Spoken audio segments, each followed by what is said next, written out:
This problem is all about finding patterns in a list of numbers, an arithmetic progression, and using a specific math shorthand to add them up.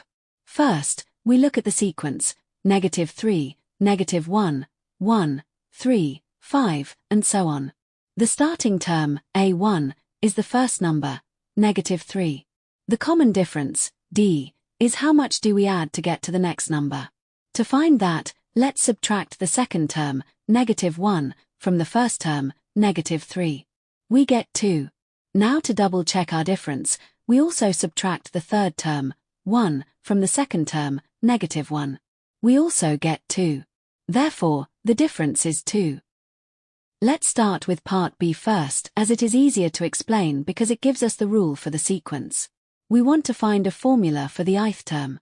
The general formula for any term in this kind of sequence is A sub I equals A sub 1 plus the quantity I minus 1 times D. Our first term, or A sub 1, is -3, and we already found the difference, D equal 2. So A sub I equals 2I minus 5. So, for the blanks in part B, the first blank is 2, and the second blank is 5.